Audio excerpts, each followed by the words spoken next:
우리가 바빠도 쉬는 한 수 얽고 가야 되겠죠.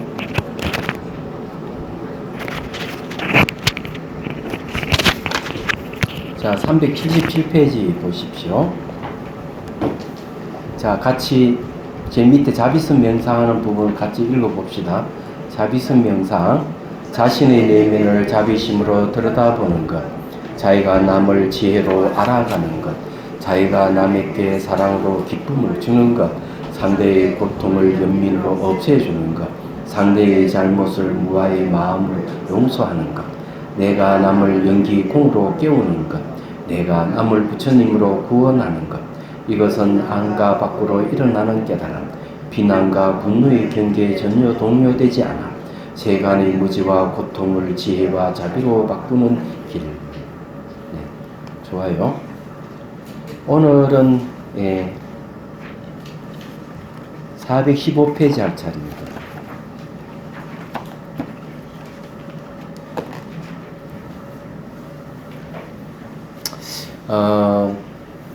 다음 주에는 8월 15일 날, 8월 15일 해방된 날이죠. 놀입니다. 놀아야지, 그날.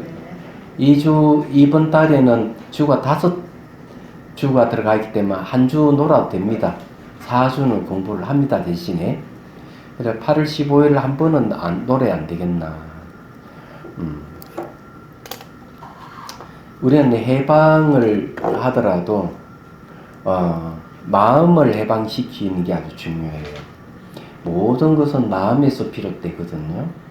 그래, 마음 상태가 어떠냐에 따라서 그 사람의 삶이 결정됩니다. 얘기하자면. 그래서 이 마음을 아주 부드럽게 해가지고 마음을 이제 바로 세우는 게 중요해요. 그래, 정견, 바른 견해를 세우는 게 아주 중요하다고 이제 말씀드리는 겁니다. 제일 좋은 거는 어떠한 견해도 갖지 않는 것. 이게 제일 좋아요. 어떠한 견해를 갖지 않는 것도 두 종류가 있는데, 무지해가지고 아무것도 몰라서 어떠한 견해를 갖지 않는 경우가 하나 있어요. 이런 경우는 이제 그건 정견이 아니거든요. 그리고 정말 이치를 바르게 알기 때문에 어떠한 견해도 갖지 않는 경우가 있어요. 그때 아무 견해도 갖지 않는 그 견해를 정견이라고 얘기를 하는 겁니다. 자, 옛날 얘기지만 상기 행자 때인가? 보자, 4기, 5기 때인가? 그래서 그 행사에서 행자 교육원이 설치되어 가지고 교육을 하는데, 거기에 이제 한 행자가 질문을 하더라고요. 자기는 천진부를 봤다 하는 거죠. 천진에 대한 강의를 하다가 막 그런 천진도인에 대한 이야기가 나와서 그 얘기 한 것 같아요. 그래서 이제 그 행자는 이렇게 얘기를 했어요. 자기가 만난 천진도인은 아주 시골 산골의 할아버지인데, 이 할아버지는 아주 깨끗한 얼굴에 그리고 번뇌도 별로 없어 보이고 그렇게 천진할 수가 없다. 그래서 정말 그분이야말로 천진도인이 아니냐, 그렇게 얘기를 하더라고요. 그래서 제가 물었어요. 혹시 그 할아버지는 소 잡고 닭 잡고 그런 거 안 합니까? 하니까 소도 잡고 닭도 잡지요. 그러면은 그 할아버지는 천진도인이 아니고 오염되지 않는 무지를 가지고 있는 분이다. 깨끗하는 거는 깨끗해요. 오염이 안 됐으니까. 근데 무지, 무지를 갖고 있는 것이기 때문에 그건 천진도인이라고 할 수가 없다. 제가 얘기를 해줬어요. 소 잡고 닭 잡을 정도면은 생명을 그냥 하찮게 여기잖아요. 그래서 그걸 불오염 무지라 그래요. 그런 경우는 참 많아요. 제가 저기 송강서 살 때 그 사자로 앞에 늘 술을 내야 하고 이러는데 한 수련생이 자기 부모님을 데려왔더라고요. 가까운 시골에 사니까 제가 수련회를 여기 송강사에 한다 하니까 찾아오셨다고. 그래서 인사를 이제 드리러 왔더라고요. 그런데 이제 진짜 그 두 분은 할아버지 할머니, 시골의 할아버지 할머니예요. 근데 내 방에 이제 개미 그게 다니니까 할머니가 갑자기 개미네? 하더니 진짜 엄지손가락으로 말릴 텐도 순식간에 딱 이래가다 다 잡아버렸나. 한순간에 잡았어. 이런 걸 이제 불로오염부지라고 하는 거예요. 별 생각이 없는 거죠, 그분. 이야기하자면. 그래서 이제 말씀을 드린 적이 있는데, 이 불로오염부지를 가지고 있는 사람이 더 무섭습니다. 어떤 일을 저질러도 죄책감을 잘 느끼질 못해요. 이야기하자면. 그래서 하는 일마다 문제를 일으킬 가능성이 굉장히 많습니다.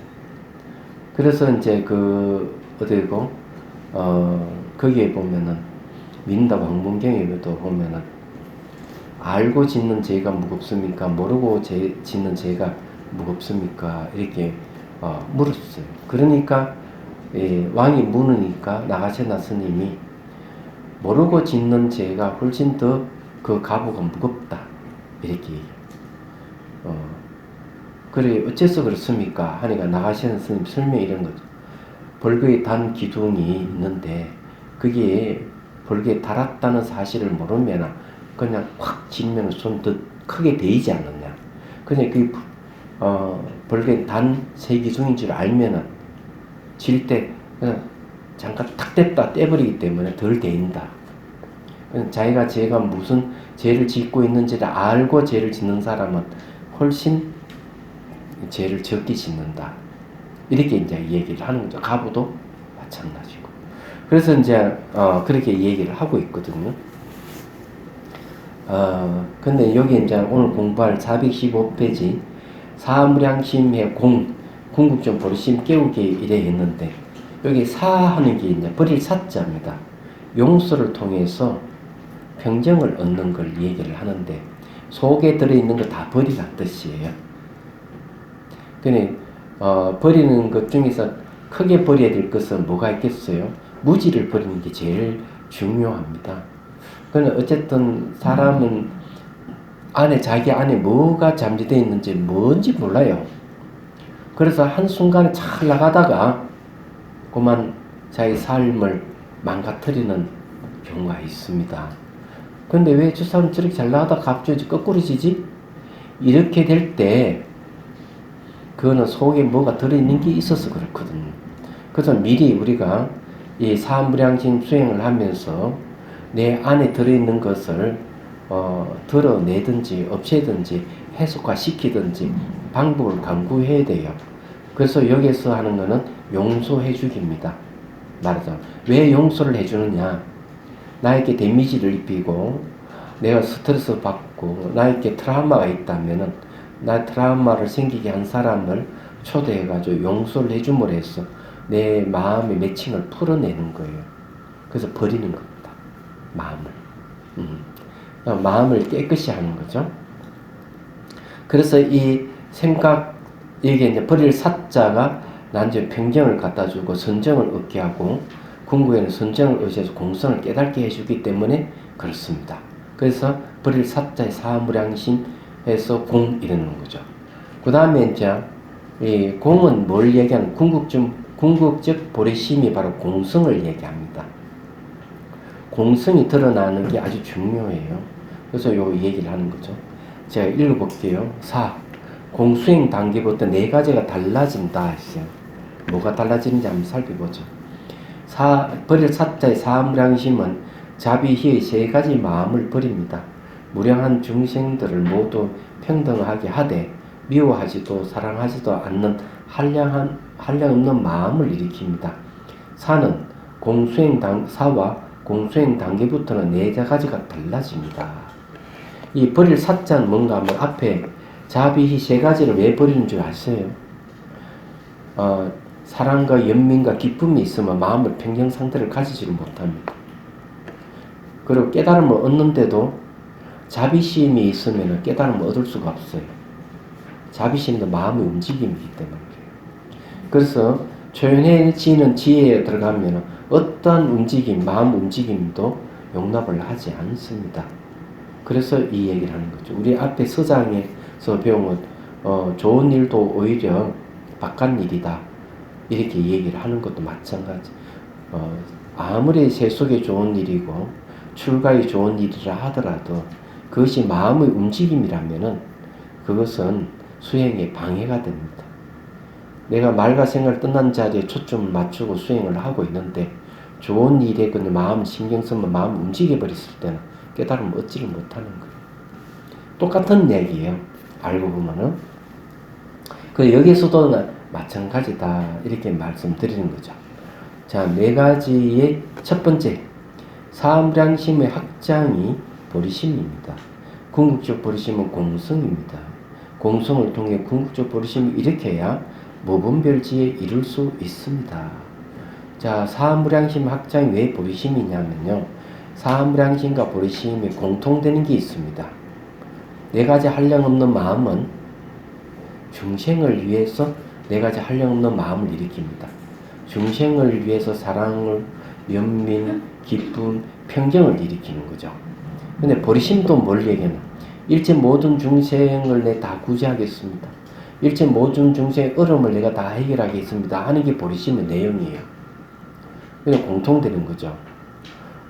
그렇기 때문에 사무량심을 수행을 해서 열반을 얻으면 그뿐이에요. 그런데 열반에 머물지 않는 게 바로 이 보리심하고 관련이 있는 겁니다. 그래서 요거는 이제 조금 더 이제 깊게 이 얘기를 좀 하죠.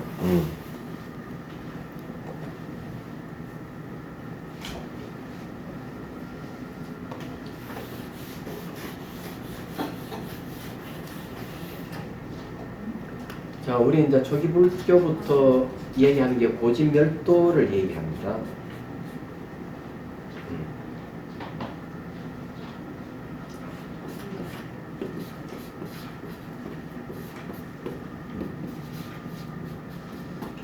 이 고진멸도는 다 저 사성제니까 이거는 이제 괴로움이죠. 괴로움이라는 진리고 이거는 괴로움의 원인입니다. 요거는 이제 괴로움의 소멸이죠. 이거는 이제 소멸 방법입니다.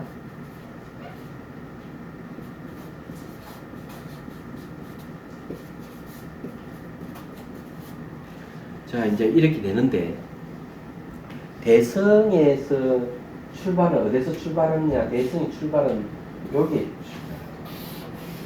요건 이제 멸성제잖아요. 괴로움의 소멸의 진리. 이 괴로움 완전 소멸한 이 상태가 뭐냐면 바로 공성이라 하는 걸 파악했어요. 그래서 이 공성에서 출발한 게 바로 반야경입니다.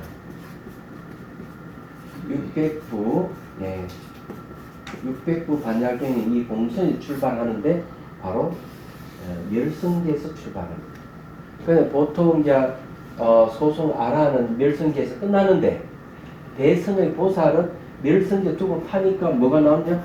공성이 나오는 거죠. 그래서 이제 멸성계에서 열반이죠. 이거 열반. 생로병사가 없는 열반이 머물지 않아요. 왜? 공성은 평등을 얘기해요. 평등하다는 사실을 알고 있으면 중생이 어렵고 힘들고 좀 고통받고 있는데 내가 편안히 열반에 머물 수 있겠어요? 이 공성에서 모든 것이 모든 생명은 평등하다 하는 걸 아는데 어떻게 열반에 머물 수 있겠느냐? 열반에 머물 수가 없는 거죠. 그래서 여기에서 이제 보리심이 일어나요. 중생 구제, 그런 이제 깨달음 추구, 어떤 이제 위 없는 깨달음을 추구하는 거죠. 이것이 이제 보리심의 내용이에요.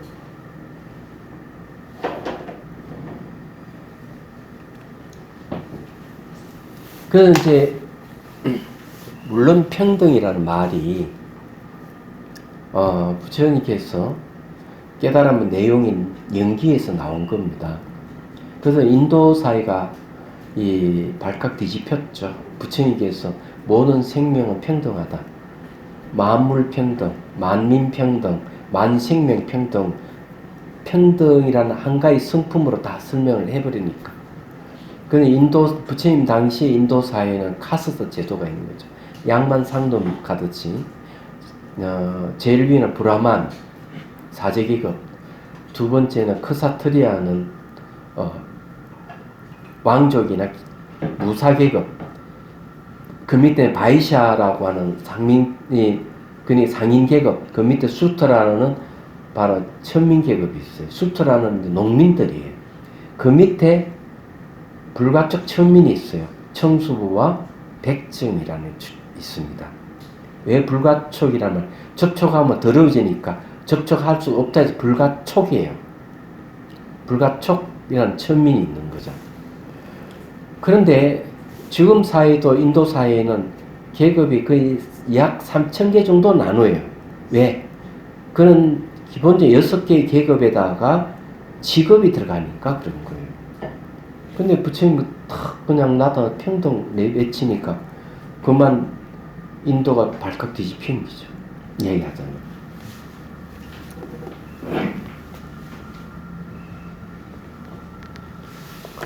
그러다 이제 불교가 등장함으로써 인도에는 이제 종교 개혁이 이제 시작된 겁니다. 그래서 힌두교도 가만히 있으면 안 되기 때문에 브라만교로 그죠? 그래서 그는 불법성 삼보와 대응해서 나타난 게 창조신 시바, 보존의 신 비슈니, 창조신은 브라만이군요. 파괴의 신이 시바, 보존의 신이 비슈니예요. 세 가지 신을 등장시키는 거죠. 얘기하자면 이 불교의 영향을 받아가지고 재정비를 해요. 그것까지는 괜찮아요. 그다음 17세기 무렵 되면 이제 불교가 저게 인도에 뭐가 들어오는가 하면은 그게 들어와요. 바로 이 아랍 쪽에서 침략을 해요. 왜 침략하는 이유가 뭔가 하면은 먹고 살기 위해서. 그러면서 이제 사철이 불타고 성녀들이 죽고 난리가 나죠. 이슬람입니다, 그게. 그게 이제 13세기 무렵 되면은 불교가 다 티베트로 가버려요. 그런 일이 벌어지는데, 그 전에 어떤 일이 벌어지느냐면은, 부처님께서 입적하시고 난 뒤에 BC 한 3세기 무렵 되면, 동난이 생겨요. 여기 이민족이 침입이 와가지고 아수장이 돼버려요. 아수라장, 인도가. 그래서 이게 오탁 악세락하는 말을 정도로 전쟁통이에요. 그러면 기존의 불교로서는 굉장히 어려운 거예요. 얘기하자면. 그래서 기존의 불교는 뭔가 하면은 그냥 불교가 좋으니까 한번 명습 수행해봐라. 그럼 열반을 얻을 수 있어. 생로병사에 벗어날 수 있어. 이 정도 수준이었어. 근데 그때는 아무 문제가 없는데 전란에 의해서 수많은 사람들이 먹고 살기 곤란해지고 가정이 깨지고 막 그렇게 혼란 기회에는 야, 참 불교 좋아 수행해봐 안 되는 거야. 그래서 뭐가 등장? 대승불교가 등장. 대승불교 등장하면서 제일 먼저 하는 게 뭔가 막 베풀어라 이게요. 우선 어렵고 힘든 사람을 구제해야 되잖아요. 베푸는 게 등장하기 시작하는 거죠. 베푸는 것이야말로 바로 불교 수행이다. 그래서 육바람밀이 등장 얘기하는 거죠. 그리고 열반에도 머물지 말아라. 중생이 이리 고통스럽고 이러는데 어떤 열반에 머물 수 있느냐. 그래서 이제 아라 안에서 머물지 않고 보살의 길을 이제 가는 사람들이 나타나기 시작하는 거예요. 그게 이제 대성이 출발이에요. 그 대성 불교는 벌써 BC 한 3세기 무렵쯤에 나타나기 시작해요. 벌써. 얘기하자면. 그래서 제일 먼저 나타나는 경전이 반야경입니다. 그런 것이 이제 인도에서 일어난 전쟁하고 관련이 있다는 겁니다. 말하자면은. 그래서 이제 이 이야기하자면 그런 겁니다. 그 초기 불교도 사무량심을 얘기하고 대승불교도 사무량심을 다 얘기해요. 사무량심은 중생을 향한 네 가지 한량없는 마음입니다. 근데 그것이 확장된 게 보리심이에요. 얘기하자면. 제가 이제 이 자비선을 제창하게 된 거는 바로 이 보리심하고 이제 관계가 있어요. 제가 엄청 이기적인 사람이라서 좀 마음을 좀 바꿔보려고 노력한 사람. 그래서 이게 사무량심 수행법이 튀어나온 겁니다. 그래서 이 사무량심 수행은 다 초기 경전이나 또 청년 도론의 수행 논술에 다 나오는 것을 현대적으로 조금 와닿게 하기 위해서 이렇게 한 거예요. 쉽게 말해가지고 기본의 운영 체계를 놔두고 디자인만 살짝 바꿨습니다. 핸드폰 얘기할 때 그런 거죠. 자, 첫째가 이제 사무량심의 확정이 보리심입니다. 궁극적인 보리심은 공성입니다. 공성을 통해 궁극적인 보리심을 일으켜야 무분별지에 이를 수 있습니다. 제가 이제 평등이라는 얘기를 했죠.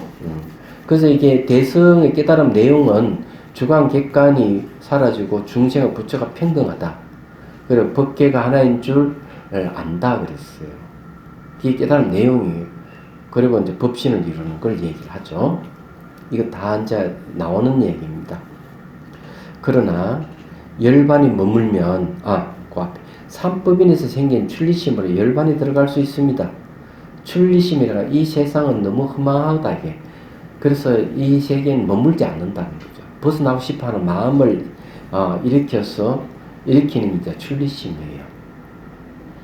세상 살이 너무나 힘들고 어렵고 하면은 이 세상을 벗어나려고 하죠. 그게 출리심입니다. 그러나 열반이 머물면 유정을 돕고자 하는 마음이 없게 됩니다. 즉 연민심이 없습니다. 열반에서는 모든 것이 종료되기 때문입니다. 그렇지만 출리심이 버릇사자의 사무량심의 영향과 상응하는 공성을 만나면 보리심을 일으킬 수 있습니다. 왜냐하면 공성은 연민심의 근원이고 평등의 뜻이며 깨달음의 뜻이기 때문입니다. 공성은 결정된 것이 없다는 뜻으로 어떤 것도 세울 수 없으며 무한한 가능성입니다. 그래서 중심이 부처가 될 수 있습니다. 하나 더 얘기하면 여기에 결정된 게 아무것도 없는데 결정할 수 있는 힘이 있습니다.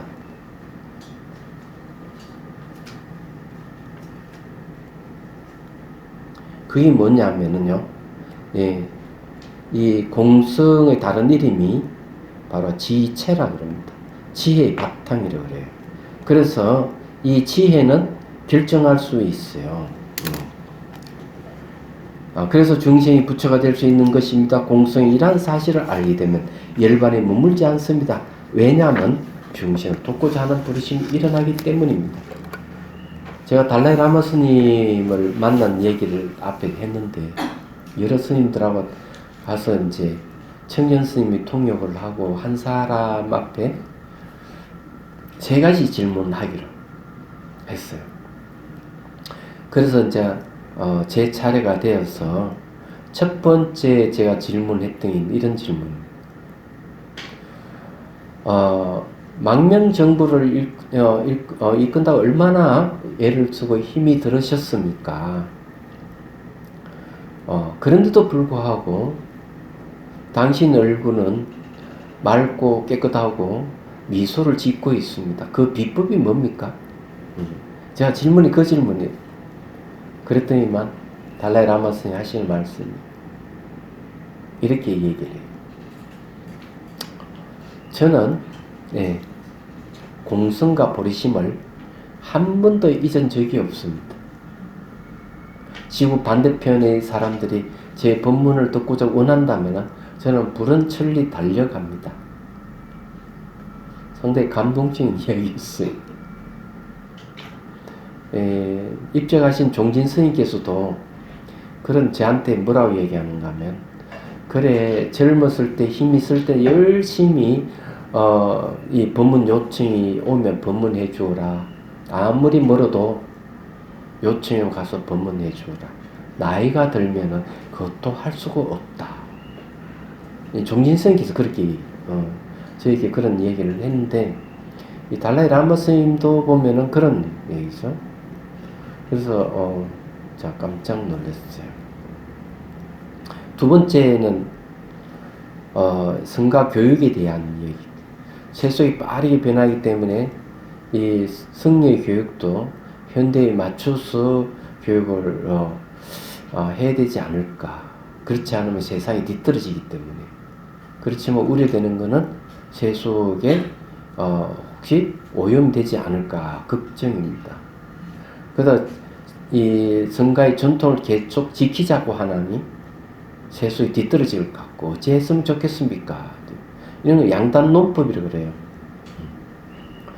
세속에 노출되면은 부패하고 전통을 지키면은 세속을 따라가지 못하고 흐름이 못 따라간다 이거죠. 근데 멋진 해답을 주셨어요. 달라이 라마 스님 하시는 말씀이 이런 부처님 당시 옛날이나 지금이나 번뇌가 일어나는 건 똑같습니다.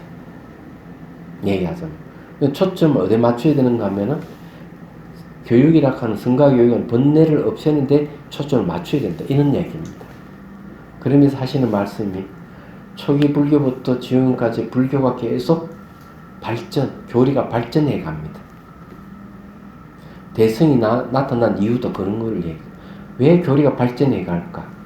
사회의 이 흐름에 따라서 교리가 발전할 수밖에 없대. 그거는 번뇌를 없애기 위해서. 이렇게 얘기를 하시는 거죠. 그래, 어쨌든요, 굉장히 유익한 시간이었어요. 3개 질문을 제가 다 하고 난 뒤에, 그건 너무 좀 아쉬워. 보니까. 그래, 여러 스님들도 다 질문 다 하고. 그래서 이제 다 질문이 딱 끝나자마자, 쟤는 또 한 번 더 질문을 했지. 하나 더 질문해도 되느냐고. 그냥 비서진에서 막 난리가 났어. 왜냐면 시간이 길어지면 안 되니까. 이 달라이 라마 스님이 바로 정부의 수반이잖아요. 요즘은 대통령과 같은 존재인데 일정이 쫙 짜여 있는데 붙들 수는 없는 거거든요. 근데 존자님이 존경할 수 있는 거는 다른 법 때문에 그렇죠. 법에 대한 질문을 너무 좋아하시는 거야. 얘기하자마. 그래서 하시라. 좋다. 그래서 제가 질문한 게 뭔가 하면 무아의 핵심은 무엇입니까? 하고 물었어. 그러더니만 제가 칭찬을 들었어. 당신 정말 좋은 질문을 했습니다. 많은 스님들은 그런 얘기 하는 마지막에 제 질문, 그게 진짜 좋은 질문. 무아의 핵심이 뭐냐고 하니까. 그러면서 다 이래서 설명을 하는 거예요. 설명하는데 설명 내용을 저기 청전 스님이 통역을 했지만 다 까먹고 내 기억이 안 나요. 솔직히. 근데 가만히 듣다가 제가 한마디 탁 던졌습니다. 이렇게 딱 반박자 쉬는 순간에 던진 내용이 이런 겁니다. 그러면 무아의 핵심이라 하는 거는 호공은 텅 비에 아무것도 없지만 호공 자체가 없는 것이 아니듯이 무아도 그와 같습니까? 다시 질문합니다. 근데 이렇게 딱 있다가 듣다가 허리를 쫙 이렇게 펴면서 생각을 하시는 거예요. 쫙 생각하다가 당신 말이 맞습니다 하고 또 설명을 막 하는 거예요. 그냥 감동받았고. 예. 비서진은 막 지금 난리가 났고 시간이 다 오바됐다고 난리가 났는데 존자님은 막 너무 즐거워하면서 얘기를 해주는 거예요. 즐거워하면서 막 너무 즐기시는 거예요. 웃으시면서. 그래서 제가 여러분들이 정말 하고 싶은 거는 그런 거예요.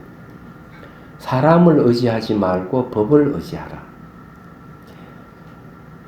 지식을 의지하지 말고 식을 의지하지 말고 지혜에 의지하라.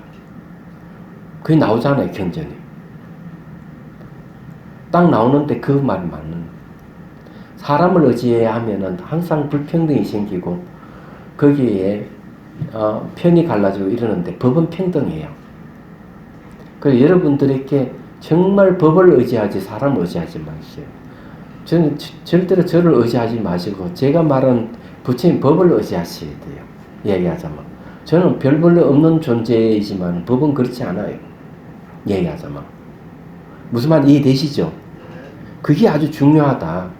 법은 평등하다는 거죠. 그래서 법이 없는 데는 가지 마라 하는 얘기, 그런 얘기예요. 얘기하자면. 그래 어쨌든 그렇게 이제 했는데 제가 던진 그 내용은 어디에 있는가? 하원경이 나오는 개송입니다. 하원경이 나오는 개송을 가지고 탁 던졌던 거예요. 질문을 던졌던 건데 그렇게 얘기를 했어요. 그런데 그와 비슷한 대답이 보성론에서 나옵니다. 보성론에서는 무아의 아라고 나와 있어요. 자아는 아는 안데 무아예요. 내용이 무아의 아예요. 혹은 텅 비에 아무것도 없는데 호응 자체가 없는 것이 아니듯이 자아락하는 걸 아무리 찾아도 없는데 그것이 아라는 거죠. 자아와 아는 달라요. 스스로 자자 붙는 것은 존재하지 않아요. 자아는 존재하지 않지만 아는 존재해요. 스스로락하는 이 세상은 없습니다. 모든 것은 관계 속에 있고 조건에서 일어나고 조건에서 사라집니다. 얘기하죠. 그거 아셔야 돼요. 인터넷 보니까 아베가 뭘 하나 탁 던졌대. 이 사람들은 하여튼 머리가 비상해요. 뭐가 탁 던져. 그게 뭔지 아세요? 수출 규제 중에서 한 건을 허가를 해줬더라고요. 그래 한국의 반응을 보는 거죠. 그런 거는 바둑에서 하는 방법이에요. 적진 속에 돌을 하나 탁 던져가 응수타진을 해보는 거예요. 일본 애들 그걸 잘해요. 얘기하자면. 그러니까 한국에서 반응을 하면서 뭐라 반응하는가 하면 정부에서 휘말리면 안 된다. 저놈들 또 뭐가 미끼 같은 던져가지고 저렇게 하고 있는데 휘말리면 안 된다. 야, 그게 인터넷에 이렇게 나왔더라. 아주 조심스럽게. 근데 우리나라 일본의 백식 국가를 지정하는 걸 잠정 중단했대. 그 한 건 때문에. 그래 다시 한번 추이 지켜보자. 이렇게 얘기하는데 제가 왜 이 얘기를 하는가 하면은 모든 것은 독립된 게 하나도 없어요. 조건에서 일어났다가 조건이 사라져. 저쪽에 하나 탁 던지나 여기서 딱 반응하면서 조치를 딱 취하는 거는 그런 뜻이에요. 조건에서 일어났다가 조건이 사라진다. 일방적인 건 없어요. 모든 이 국가의 문제라든지 민족 간의 문제라든지 세계의 모든 문제도 그런 거죠. 예를 들어가 지구온난화도 마찬가지. 지구온난화가 될 수 있는 산화의 탄소가 굉장히 많이 발생했기 때문에 지구온난화가 생긴 거거든요. 탄소락하는 원인에 의해서 지구온난화가 생긴 겁니다. 똑같은 거예요. 모든 조건에서 일어나서 조건이 사라져. 그래서 자아는 없다는 겁니다. 제가 얘기하고 있는 요지는 그거예요. 제가 그런 지금 일어나는 여러 가지 일들, 예를 들어 트럼프가 또 중국에 대해서 뭐라 했습니까? 그걸 또 그 환율 조작국으로 또 지정을 했더라. 그거 왜 했을까? 딱 생각. 환율이 그게 확 떨어져 버리면은 관세를 많이 먹여도 별 효과가 없어요. 얘가. 그래서 또 환율 지정국을 딱 해서 또 이제 하는 거예요. 그럼 요거 이제 멀리 하는가 하면 어떤 현상이 생기면은 그에 맞는 대응책이 나타나는 거는 어떤 조건이 생기면 조건에서 일어나는 거예요. 또 조건에서 사라지고. 이거는 수수료락 하는 건 없다. 얘기는. 모든 건. 그래서 여러분들이 자아가 없다 하는 걸 명확하게 이해를 하셔야 돼요. 이런 현상계도 그런데 하물며 그래서 이제 그런 이야기라는 게 말씀드리고요. 그 무아의 아라는 걸 얘기를 하기 위해서 이렇게 구하게 얘기를 했습니다. 416페이지 넘어갑니다. 자, 또한 이 세상은 한영과 같은 줄 알게 됩니다. 왜냐하면 보이고 들리는 모든 것이 자성이 없다는 것을 알기 때문입니다. 그래서 머물고자 하는 마음이 일어나지 않습니다. 머물고자 하는 마음이 없는 것은 출리심이기도 합니다. 이게 이제 뭘 얘기하는가 하면, 우리가 세상을 바라볼 때는 어떻게 바라봐야 되는가 하면, 상호 의존의 관점에서 봐야 돼요. 상호 의존이라는 것은 이 연기를 얘기하죠. 부처연기란 내용이에요. 그래서 상호 의존하기 때문에 모든 것들이 이 모든 것이 첫 번째는 변한다는 거죠. 두 번째는 실제하는 것이 없다. 그럼 이 실제하는 게 없다 하니 실제하는 게 없는 게 뭔가 하면 하나는 자아가 없다는 거죠. 자아가 없는 거고, 두 번째는 자성이 없는 거죠. 이게 없다. 그래서 이런 걸 이제 모든 것들이 변하고 실제하는 것이 없다는 게 상호 의존의 관점에서 보는 방법이에요. 세상을 이런 식으로 봐야 된다. 미국과 중국이 서로 무역 전쟁하는 거나 일본이 우리나라가 나타나 딱 부딪히는 현상이나 이런 상호 의존의 관계에서 보면 다 이게 실체가 없는 것들을 알게 되는 거죠. 그런데 실제 이런 관점에서 보지 못하는 입장에서는 진짜 피를 말리는 거예요. 마음의 여유가 없어요. 우리 정부도 마음의 여유가 없고, 일본 정부도 마찬가지고, 트럼프 정부도 마음의 여유가 없고, 시진핑 정부도 마음의 여유가 없어요. 서로 전쟁하고 있는 상황이 있어. 근데 이런 관점에서 보면은 이걸 뭐라고 하겠나, 이게. 이런 것을 변하고 실체하지 않는다 하는 것을 금강경에서 딱 이렇게 얘기해요. 금강경에서 아주 멋지게 표현하고. 금강경 마지막 구절에 이렇게 얘기하죠. 일체유의법, 여몽한포용, 여러 영여적, 응작여시관. 일체 모든 것들을 여몽, 꿈과 같이, 환과 같이, 그 물고기 같이 보라. 그리고 또 뭐라 했습니까? 이슬과 같이, 번개와 같이 보라. 응작여시관, 그렇게 보라. 이런 거죠. 그래서 이제 이 세상이 우리가 필요한 것은 상호 의존의 관점으로 이 세상을 볼 필요가 있는 거예요. 그래서 어려운 상황에 처해 있어도 마음을 안정시키고 객관적으로 볼 수 있는 눈이 생기는 겁니다. 얘기하자면은. 그러면서 이 세상은 머물 수 있는 게 하나도 없구나. 한영을 같구나. 꿈과 같구나. 그래서 뭐가 생긴? 출리심, 벗어나고자 하는 마음이 생긴다고 하는 거예요. 그리고 여기서 출리심 이야기하는 이유가 그거예요. 말하자면은. 자, 그리고 거울 속의 영상과 같이 이 세상을 한영과 같이 아는 것은 지혜입니다. 그래서 열반에 머물지 않는 것은 중생에 대한 연민심이며 이 세상에 머물지 않는 것은 지혜 때문입니다. 모두 출리심이 바탕이 됩니다. 이것은 앞에서 나온 사와 열반의 경계와 다른 길입니다. 보리심은 그대로 공성이기 때문입니다. 이 수행의 단계는 열반에 머물지 않는 보리심 행을 하는 공수행 단계입니다. 그래서 이게 사의 평정 상태에서 열반이 들어가서 끝나는 게 아니다. 이거죠. 제가 이 상호 의존의 관점에서 보라 이러면은 붕괴하는 사람들이 있을 거라서요. 예. 우리 일제 36년 동안 얼마나 고통을 당하고 이러는데 저놈들 강제 징용 당한 사람 심정을 이해 못한다고 얘기하죠. 실제로 우리 강제 징용을 당한 사람들은 어떤 일을 했느냐 하면 깽이 들어가가지고 좀 석탄만 캔 게 아니었어요. 일본의 철도 건물 짓는 것부터 해가지고 모든 일을 강제 노역 당했습니다. 일본에 가가지고. 심지어는 저기 원자폭탄이 터졌을 때도 깽에서 나와가지고 전부 다 청소를 다 했어요. 그래서 방사능에 오염이 되어 피폭을 당하고 그랬던 거예요. 한국 사람들이. 근데 이걸 인정 안 하잖아요. 일본 애들이. 나쁜 놈들이에요. 얘기하자면. 근데 이런 것을 부정하는 게 아니에요. 얘기하자면. 그래서 이 일본이 어떤 짓을 하든 한국 사람들은 100년이 지나 200년 지나든 1000년이 지나도 절대 고개 숙이는 일은 없을 거예요. 36년 동안 강도를 당했는데 그거 그냥 가만히 있을 수 있겠어요.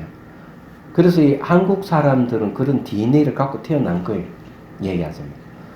저도 전생에 독립군이었을 가능성이 많아요. 네. 그래도 정신 못 차리고 있잖아요. 그냥 어영부영 살았지. 아니 한국 사람들 정신이 바짝 차려져 있어요. 불매운동하는 거 보면은. 그 일이 터지니까 이제 좀 뭐 일하겠어. 아니 그거는 우리 국민들이 잘하고 있는 거죠. 왜냐하면 정부가 주도하지도 않는다 자발적으로 하잖아요. 근데 이거는 DNA가 살아있다는 것이죠. 아이 같이 잘 살아야죠. 일본 국민들이 다 그런 건 아니잖아요. 내가 보기에는. 예. 그런데 이제 문제는 이런 걸 이제 객관적으로 이 상호 의존의 관점에서 바라보면은 대한민국이나 일본 문제라든지 세계 정세 문제에서 더 뛰어넘어서 모든 존재에 대한 근원을 깨뜨려 볼 수 있는 힘이 생긴다는 거죠. 이게 차원이 다르다는 겁니다. 예. 불교가 얼마나 힘이 강하면 티베트 민족들을 성향을 바꿔버렸어요. 티베트 민족들은 대개 뭘 얘기하는가 하면 나찰과 원숭이 사이에서 태어난 민족들이 바로 티베트 민족들이에요. 그 티베트 민족이 엄청 강하기 때문에 당나라에서 조공을 바칠 정도로 역사적으로 보면은 그럴 정도로 강한 민족인데 불교가 들어와서 싹 다 바꿔 얘기하죠. 대단한 이 붓다의 가르침이 대단한 거예요. 얘기하자면 그 전 세계 붓다의 가르침이 퍼진다면은 그 붓다의 가르침 중에 딱 하나 자비심만 이 자비심이라는 가르침 이것만 퍼져도 세계 문제 다 해결돼요. 지구 온난화 문제 해결돼요. 테러, 전쟁, 환경 오염, 환경 파괴 이게 다 없어집니다. 무역 전쟁 이것도 없어질 거예요. 남북이 벌써 아마 다 통일돼 버렸을 거예요. 얘기하자. 그래서 이 자비심 하나만 하더라도 이 가르침만 하더라도 다 해결해 줄 수 있어요. 굉장한 가르침이에요. 그렇지만 응각 우리 중생들이 업장이 두터워가지고 알긴 하면서 그걸 잘 안 받아들여 실천을 안 한다는 데 있어요. 얘기하자면. 그렇기 때문에 아직까지 익하고 있는 거예요. 그게 중생계라고 하는 겁니다. 그래서 우리가 이 공부를 하는 거예요. 자, 둘째 봅시다. 자, 몸을 통해 신수신법의 삼법인 지혜를 얻은가 몸깨침의 차원에서 마음의 공성을 관찰하여 진여산미를 얻는 마음 깨침 차원으로 들어갑니다. 4와 공단계는 몸이 형상이 없으므로 자비손이 필요하지 않습니다. 이 단계부터는 자비 공간 수행이 시작입니다. 이 말은 무슨 말이냐면 수행을 하다 보면 몸이 사라져버려요.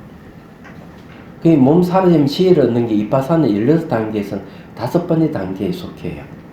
얘기하자면 원각경에는 정멸차의 5단계 중에서 첫 번째 단계가 몸 소멸이 단계예요.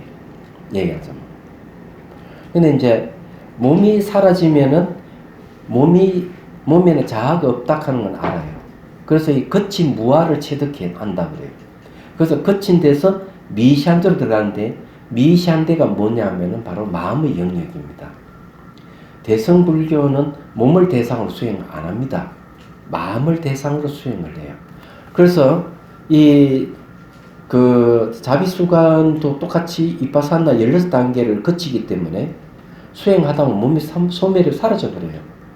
몸이 사라지면 그 다음부터는 마음의 영역으로 들어가게 되는데 그때는 바로 대성의 사마타 수행을 바로 들어갈 수가 있다는 거죠. 그래서 이 두 번째 문제를 얘기를 합니다. 엉뚱한 얘기인데 딴 얘기를 하나 해보죠.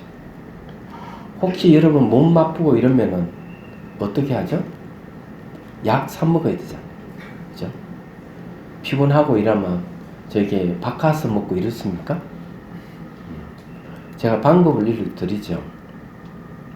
그냥 상상으로 이런 컵이라든지 큼지막 막사발 같은 찻잔에다가 차를 이렇게 가득 담겨있다 상상하고 그걸 마시면 돼. 이거는 방법이 마시면서 차물이 목을 통각할 때는 시냇물 흐르듯 쭉 흘러 들어가서 머리에 물이 스며들듯이 하고 상상하셔야 돼. 그럼 싹 스며드는 걸 상상하게 되면 통증이 다 사라져요. 막 무릎 통증부터 허리 통증부터 다 사라져요. 얘기하죠. 처음에는 잘 안 되는 것 같은데 계속 반복 훈련하면은 하루에 3분씩 좀 이제 잘 되면 한 5분 느리고 잘 되면 한 10분 느리고 10분씩 해서 한 3분 정도 이런 식으로 날마다 오전에 한 번, 점심 때 한 번, 저녁에 한 번 이렇게 해도 돼요. 3분씩에 자주 해도 상관없고 이렇게 계속 하면은 나중에는 차를 딱 상상을 마시면은 벌써 안에서 이완이 생겨요. 이완이 생겨가 아주 부드러지고 안개 같은 뭐가 생기는 기운이 생기기 시작해요. 얘기하자면 그럴 때쯤 되면은 아무리 필요해도 상상으로 딱 차를 한 잔 마시면 다 해결되고. 그 제가 왜 이 얘기를 하는가 하면은 이걸 하게 되면은 몸이 빨리 사라져요. 계속 몇 번 반복을 하고 제대로 시행을 하면은 몸이 형태가 없이 사라져. 얘기하죠. 그러면서 몸은 내 것이 아니구나, 내가 아니구나 하는 것을 분명히 알 수가 있습니다. 그 일어나는 현상을 면밀하게 일어나고 사라짐을 관찰해도 마찬가지고. 저 전철 타고 가면서 할 수도 있어요. 기차 타거나 버스를 타거나 자동차 타고 가면 할 수가 있어요. 비행기 타고 가면서 할 수가 있어요. 이거는 제가 방법을 가르쳐 드리는 거예요. 얘기하자면 제가 이 방법 어디서 많이 쓰는가 하면은 그냥 뭐 티베트에 고원시대 갔을 때 미리 이제 연습을 하고 그 다음에 저기 스리랑카 갔을 때도 스님들하고 성지순례에 갔을 때 전부 다 더위 먹어가지고 버스 타자마자 다 뻗은 사람을 3분 만에 다 일으켰어요. 바로 이 방법. 딱 3분 했는데 다 그냥 정신이 반짝들 다 일어나는 얘기하잖아요. 그렇게 한 것이거든요. 이거는 어려운 방법이 아니에요. 상상으로 마시는 거죠. 얘기하죠. 이렇게 해도 돼요. 이거는 전혀 새로운 방법입니다. 새로운 방법이니까 그렇게 이제 한번 해 보시라는 얘기고요. 자, 셋째로 가봅시다. 자, 법공을 이해하고 무분별지로 나아갑니다. 나와 환경 등으로 경계선을 끄음으로 인해 괴로움이 야기 됩니다. 이것을 대상을 고정화시키고 분리시키고 밖에 따로 실체를 가지고 존재한다고 생각하는 무지의 결과입니다. 외부 대상의 실제성은 곧 그와 상대는 내부의 자기가 실제한다는 것에 근거하기도 합니다. 그리고 이 무지는 말과 생각에는 필터를 거치면서 나타납니다. 무지는 대상을 소유하는 탐욕과 소유하지 못하여 일어나는 분노로 나타납니다. 그리고 무엇보다 몸 안에 주재하는 자아가 있다는 생각을 무지가 갖게 합니다. 그렇지만 존재하는 모든 것은 원인과 조건으로 그냥 인과 연의 관계로 있을 뿐 어떤 것도 실제로 있는 것은 없습니다. 그래서 주재하는 자아의 근거는 법공을 모르는 무지에서 일어나는 것입니다. 이제 법공을 깨닫고 체득하기 위해 무분별지로 나아가야 합니다. 법공을 왜 이해해야 되나? 법이라 하는 게 무슨 말일까? 이 법이라 하는 건 이제 잘 알아야 돼요. 이걸 이제 다르마라고 얘기해요. 보통 다르마를 번역하면 법이라고 번역하는 거예요. 그냥 현상으로 이해하면은 그렇게 어렵진 않아요. 현상으로. 근데 현상은 현상인데 현상을 어떻게 이해하는가 하는 게 있습니다. 원인으로 나타나는 현상은 다 법이고요. 결과로 나타나는 현상은 다 법입니다. 그럼 여러분들은 어때요? 여러분들은 다 부모로부터 태어났잖아요. 결과이죠. 그래서 여러분은 다르마예요. 그리고 여러분들은 결혼을 한 사람 있잖아요. 아이가 태어난 그럼 여러분들은 원인 역할을 했기 때문에 여러분 전부 다 다르마 법이 됩니다. 그러면은 생명이 있는 존재만 법이라고 하는 게 아니고 이 사물도 마찬가지예요. 사물과 사람과의 관계나 생명의 관계나 사물과 사물의 관계도 전부 다 인과의 연으로 이루어져 있어요. 그런 걸 다르마 법이라고 얘기하는 겁니다. 그래서 뒤에 공자가 붙은 거죠. 법공. 법법자의 빌공자 부분. 공이라는 하는 말은 뭘 얘기해? 실체가 없다는 뜻이 비었다는 것. 상호 의존관계 속에는 어떤 실체라고는 존재하지 않는다. 인과 연으로 있는 존재는 실체가 없다. 그 결과로 나타난 것도 실체가 없다. 그건 공이에요. 얘기하자면. 그건 법공이라는 겁니다. 몸에도 실체가 자아라는 실체가 없어요. 마음도 자아는 실체가 없어요. 근데 이렇게 얘기해요. 아, 실체가 없으면 어떡하지? 어떻게 살아가지? 역설적으로 실체가 있으면은 살아갈 수가 없어요. 자, 실체가 있다 그러면은 이 실체가 있다면 두 가지 조건에 딱 부합해야 돼요. 하나는 독립되어 있는 존재라 해야 돼요. 그럼 독립된 존재는 우리가 인식 불가능해. 내가 인식하는 순간 관계를 맺기 때문에 독립된 존재가 아니에요. 그렇죠? 그러면은 독립된 실체라 하는 것은 인식할 수가 없어요. 그러면 우리 이 세계에는 존재 안 하는 거로 봐야 되겠죠. 두 번째는 관계를 떠나야 되겠죠. 관계를 떠나 있는 존재는 우리하고 아무 관계가 없어요. 그런데 이 세상에는 이런 관계를 떠나고 독립된 실체가 있다고 믿는 사람들이 지구상에 거의 95% 된다고 하면은 믿을란가? 그렇기 때문에 이 잘못된 믿음에 의해 가지고 세상이 혼란스럽고 그리고 부자연스러운 일들이 막 일어나기 시작을 하는 거예요. 그 중에 아주 윤리적인 문제가 발생하는 거예요. 실체가 있다 하는 건 내 밖에 실체가 있는 존재가 죄와 복을 준다고 생각하는 거예요. 그래서 그 실체가 있는 존재에 매달리고 그걸 믿고 따르는 거예요. 그래가지고 자기가 믿는 실체가 있는 존재가 좀 훼손된다 싶으면은 가만히 있지를 않아요. 그래서 전쟁이 일어나는 거예요. 수많은 사람이 죽고. 그러나 불교는 한 번도 불교라는 이름하에 사람 죽인 역사도 없고 전쟁 치는 역사가 없어요. 이유가 실체가 없다 하는 너무 잘 알기 때문에. 근데 실체가 있다 그러면 움직임이 없어야 돼. 얘기하자면 움직임이 없어야 되겠다. 여러분들이 실체가 있는 존재라면 여기 앉아 있을 수가 없어요. 지금 움직이고 있잖아 다. 근데 실체가 있다 하는 건 다 잘못된 생각. 근데 실체가 있다면 우리가 아무리 기도를 해도 감흥이 없어요. 우리가 관계가 없기 때문에. 그냥 부처님은 물로 끼얹어도 젖지 않고 불로 태워도 타지 않는 존재예요. 실체가 없어 비어 있어요. 그러면서도 여기서 기도를 하면 딱 감흥하는 게 부처님이에요. 본질이 비어 있기 때문에.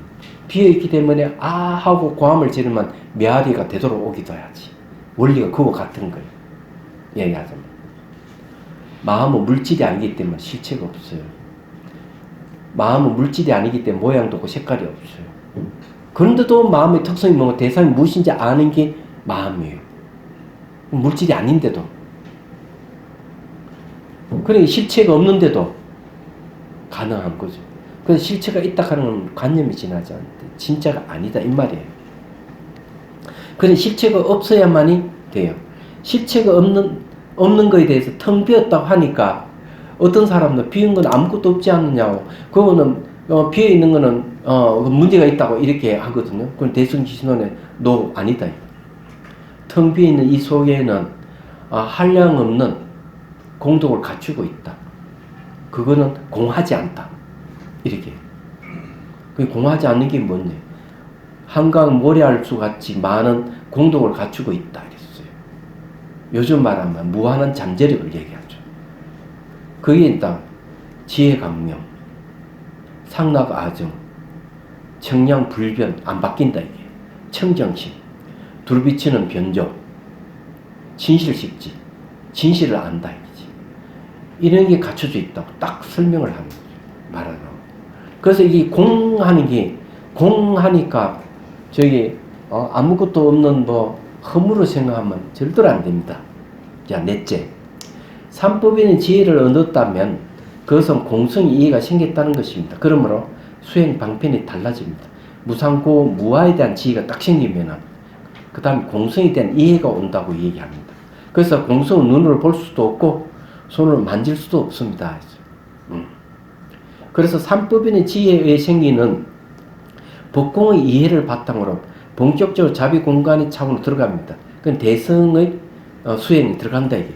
자비공간이라는 공이 들어가 있잖아요. 공간 수행 공성을 대상으로 공을 아는 의식의 깨있음을 수행하는 것입니다. 즉 자비 공간 수행의 법공은 잠재적 성향으로 있는 과거 인연이 그치고 무거운 속박과 악연, 아만, 아예, 아치 같은 자아관념을 없애줍니다. 그래서 여기 이야기하는 말이 무슨 말이냐면요.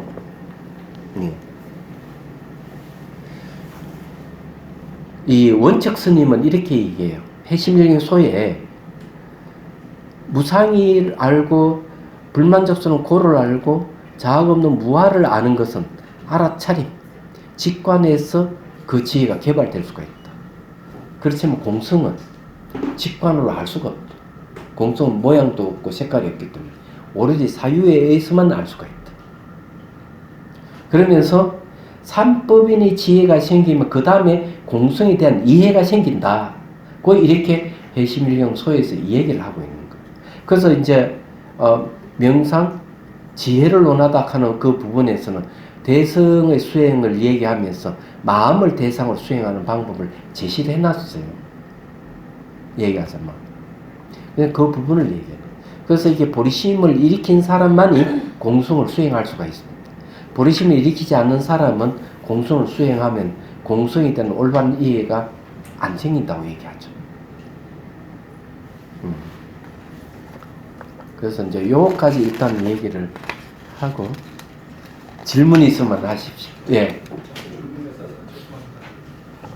여기 평등에 대해서 우리가 이제 세속적으로는 평등이 있으면 차이를 이렇게 없애는 것을 우리는 평등이라고 생각을 이렇게 살고 있는데 여기 와서 공부를 하니까 여기 평등이 그런 평등이 아니고 이 연기법으로 돼 있어 가지고 너와 내가 둘이 아니기 때문에 이 평등이다 하는 그런 느낌이 좀 들고 전체 속에서 하나지.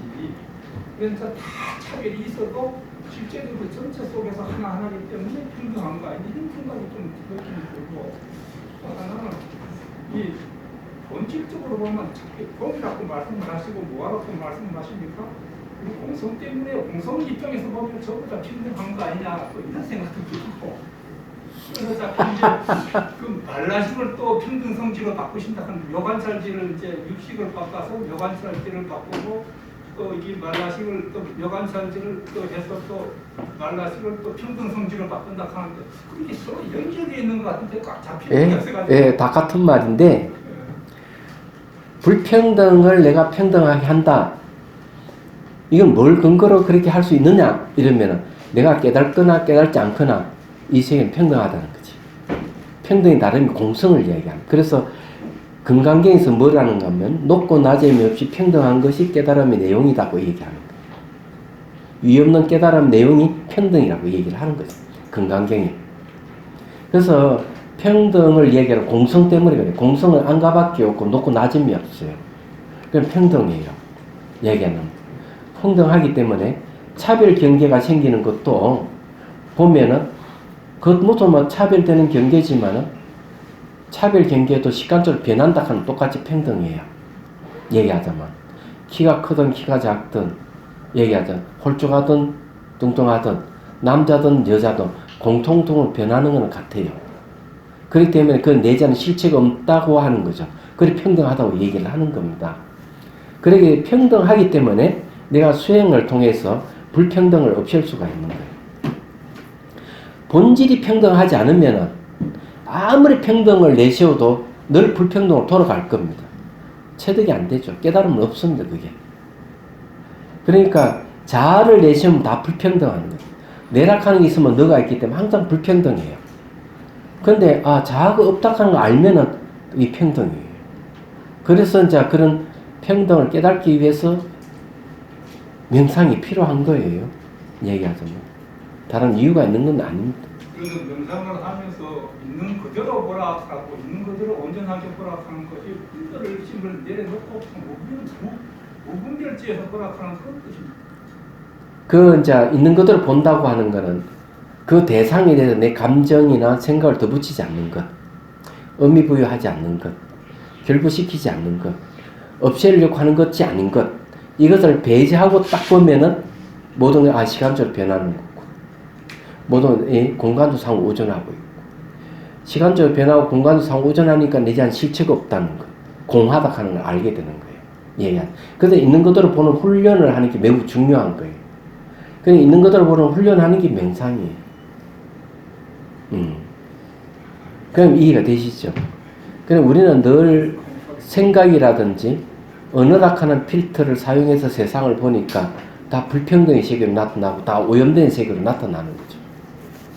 그래서 말과 생각을 먼저 필터부터 없애야 돼. 말과 생각의 필터를 먼저 딱 차단해야 돼. 그럼 진짜가 나타나는 거야. 됐죠? 예.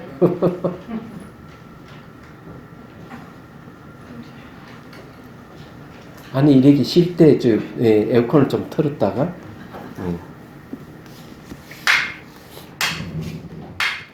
또 공부합시다.